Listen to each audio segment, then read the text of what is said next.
Dá para chamar de pesca de subsistência. Nesse restaurante do interior da Coreia do Norte, a cerca de 2 horas da capital, Pyongyang, o próprio cliente escolhe a truta que vai comer. Vamos ver o que vem aqui na rede.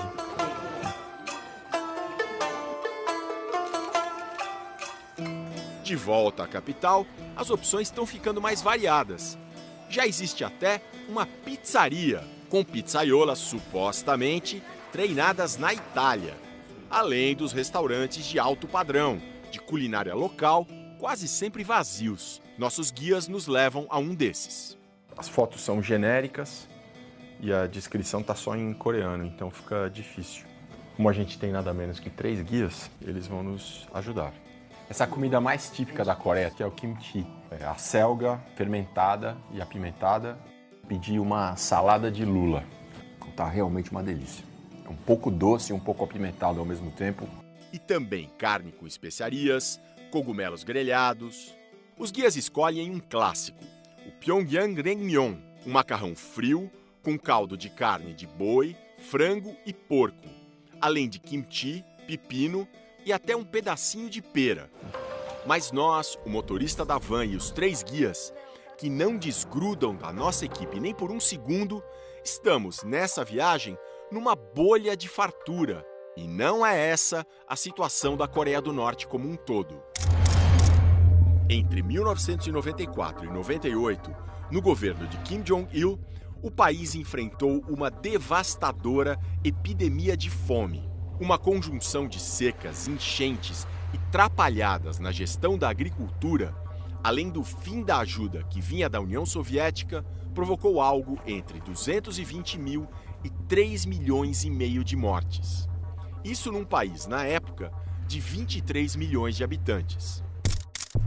Agora, em 2018, passamos por muitas áreas cultivadas. Visitamos até um projeto modelo. Aqui é uma fazenda coletiva, fica pertinho de Pyongyang. Mas nunca vimos nenhuma máquina agrícola. As Nações Unidas estimam que até hoje, 4 de cada 10 norte-coreanos sejam subnutridos. Num ranking global de fome, que inclui 119 países, a Coreia do Norte está na 93ª posição.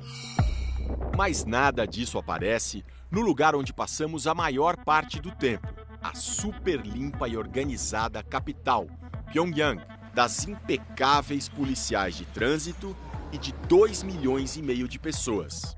A elite da elite do regime de Kim Jong-un. Cancelas militares controlam quem entra e quem sai da cidade. Um dos principais analistas internacionais de Coreia do Norte explica: as pessoas não são livres para circular pelo país, mas agora está ficando um pouco mais fácil, pelo menos para uma nova classe, que está ganhando dinheiro no comércio. Eles conseguem subornar funcionários e passar pelos postos de controle. Mas sair do país, isso está fora de questão para a grande maioria dos norte-coreanos. É essa grande maioria, as pessoas comuns, que a gente encontra em instantes como esse, na saída do farto almoço com os guias. Uma pequena fresta para enxergar a Coreia do Norte real. E reparar em detalhes como esse, a grande quantidade de painéis solares, que servem para driblar as quedas de energia. Mas ao governo não interessa mostrar nada disso. Em espanhol, os guias anunciam uma visita a um dos orgulhos do regime. A las 9, Parque Zoológico. A anfitriã conta. Em 2016, o próprio líder Kim Jong-un esteve aqui e elogiou muito a beleza desse edifício, que é em forma de tartaruga.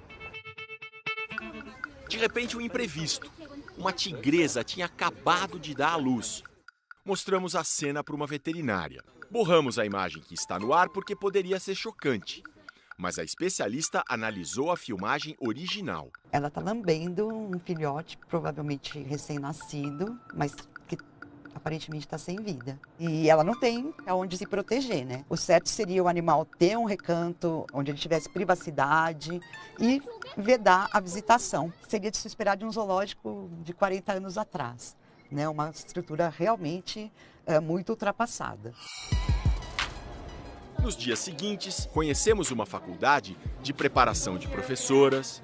Essa é a cadeira onde Kim Jong-un sentou quando ele esteve aqui na universidade. Então ela está preservada assim, como um objeto a ser exibido.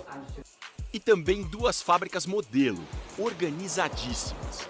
Uma de cosméticos, com o típico slogan norte-coreano: despedacemos as sanções de nossos inimigos com a marreta do nosso próprio poder e da nossa força, mas também com alguns sinais de modernização. Isso aqui é uma loja de cosméticos que fica anexa à fábrica de cosméticos, que claramente imita o estilo ocidental de vender. Isso 5 anos atrás seria uma coisa impensável, uma dissidência insuportável. O Kim Jong-un teria vindo nessa fábrica e incentivado a que os produtos procurassem ser melhores do que os produtos estrangeiros. Enfim, é um símbolo ali de uma pequena aproximação com o modo ocidental de fazer e de ver o mundo. Nesta outra indústria de fios de seda, tudo brilha, mas faz muito barulho e as operárias não usam proteção nos ouvidos. O calor também é intenso. Os guias autorizam entrevistas. Vestir seu povo com as melhores roupas de seda é um objetivo de vida do nosso Supremo Marechal e admirado líder. Por isso, eu entrei para essa fábrica. Na rua encontramos um outro grupo de operárias em uma marcha pela unificação das Coreias, junto com visitantes estrangeiros que apoiam o regime. Elas trabalham numa fábrica de bolsas e carteiras. O chefe liberou para sair no horário de trabalho? A chefe sou eu. Uma pergunta para a operária. Num regime de origem comunista, como o da Coreia do Norte, o poder supostamente pertence aos trabalhadores. Ela se sente no poder? Claro, nós somos os donos primários da nação. Nosso Supremo Marechal, nosso camarada Kim Jong-un, confia em seu povo como confia nos céus. Ele nos mostra que somos os donos do país. Os dias de viagem iam passando, nossa relação com os 3 guias se equilibrava entre o tenso... Se falaram para a gente voltar para o carro, vamos voltar. E o cordial. Graças, Jorge. Nos ajudou muitíssimo. Eles determinavam todos os movimentos, mas na medida do possível eram prestativos. Liberaram filmar num supermercado, por exemplo. Aqui no mercado a gente vê bem os efeitos dos embargos internacionais contra a Coreia do Norte, né?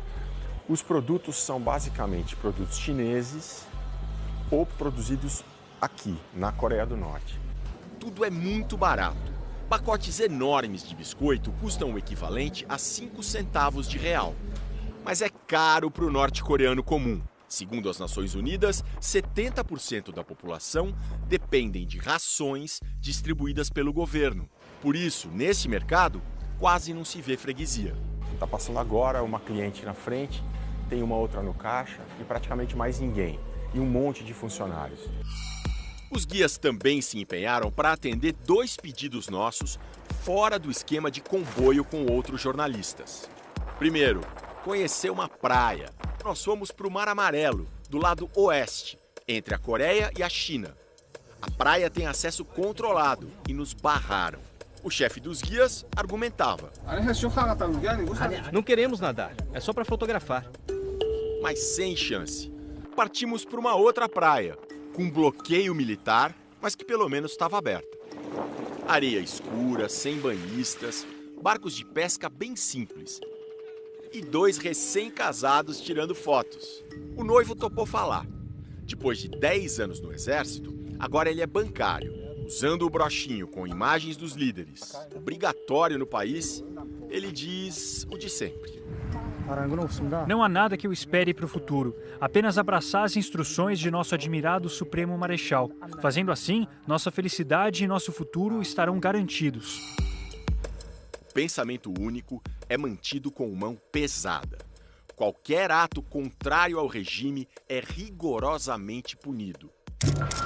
Em dezembro de 2013, Kim Jong-un mandou fuzilar o próprio tio e conselheiro, Jang Song-taek, acusado de traição. Em fevereiro de 2017, Kim Jong-nam, meio-irmão do ditador, morreu envenenado num aeroporto na Malásia. A Coreia do Norte nega a participação no crime, mas 4 cidadãos norte-coreanos estão envolvidos. Kim Jong-nam morava em Macau, na China. Segundo observadores, Kim Jong-un enxergava o meio-irmão como ameaça e decidiu se livrar dele. Os casos do tio e do meio-irmão não são isolados, nem mesmo agora, com o país adotando uma política externa menos agressiva. O vice-diretor para a Ásia da Human Rights Watch, uma respeitada organização de defesa dos direitos humanos, alerta. A situação de direitos humanos não mudou mesmo com essa ofensiva de relações públicas.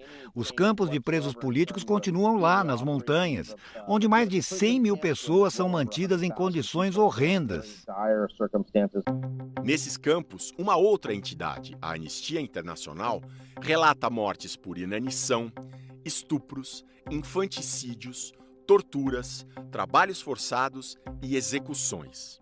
E também há outros tipos de campos, como a chamada reeducação pelo trabalho, para crimes menos sérios. A Coreia do Norte afirma que todos os campos são, na verdade, prisões comuns e que relatórios que digam o contrário são forjados e sem base. De volta ao interior, mais relances do país de verdade. Prédios bem simples e sem conservação. Pessoas humildes, muito diferentes da elite que vive em Pyongyang, se deslocam como dá. E fazem reparos na estrada sem nenhum equipamento especial. Logo depois, nos deparamos com um mar de gente. Simples moradores da área, sem uniformes ou máquinas modernas, construindo uma estrada só com picaretas e as próprias mãos.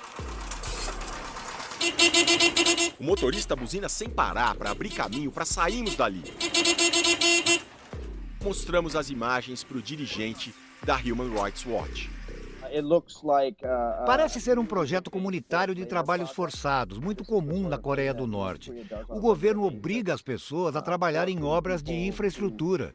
E, frequentemente, os próprios cidadãos têm que trazer a matéria-prima, como areia e pedras. A Coreia do Norte é um dos poucos países que não integram a Organização Internacional do Trabalho. Isso porque a economia ainda depende muito de trabalhos forçados, proibidos pela organização. Na manhã seguinte à cena da estrada, no penúltimo dia de viagem, os guias atendem nosso segundo pedido especial, uma visita à Universidade de Línguas Estrangeiras. No campus, a inscrição diz que nos tornemos balas de canhão para proteger com nossas vidas o nosso camarada, o admirado Supremo Marechal Kim Jong-un. Somos recebidos em português.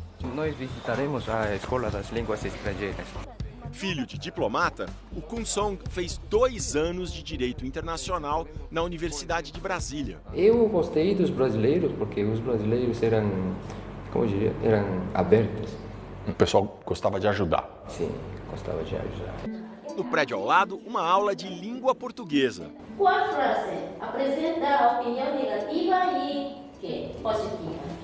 A professora Choi Kwon-hu mantém vivo o ensino do idioma, mesmo sem contato com falantes nativos de português, sem internet, sem acesso a vídeos, nem livros, nem jornais, nem revistas em português. Ela diz que adoraria algum tipo de intercâmbio, mas isso não existe. O pouco que há foi doação da Embaixada do Brasil. Arranjou muitos materiais, tais como este dicionário, computador, impressora, muitos materiais didáticos. Os alunos são afiados. Os 2 da esquerda já moraram em Angola. E vocês, música brasileira, vocês conhecem alguma coisa? Antes que o meu amigo angolano gostava de escutar de música de Paula Fernandes. Você conhece a Paula Fernandes? Só viram uma fotografia. E ela, o que ouviu do Brasil? Sobre cultura e também carnaval e Rio de Janeiro. Você quer ir pro Rio, então? Sim. Vocês conhecem alguma coisa da comida brasileira? Acho que o feijão e arroz e batata. Não tenho interesse em comida, por isso eu só fico mal. A gente se despede do pessoal e da Coreia do Norte. No dia seguinte, começaria a nossa viagem de volta. Mas antes, no pátio externo do hotel, de costas para uma câmera de segurança, uma última gravação.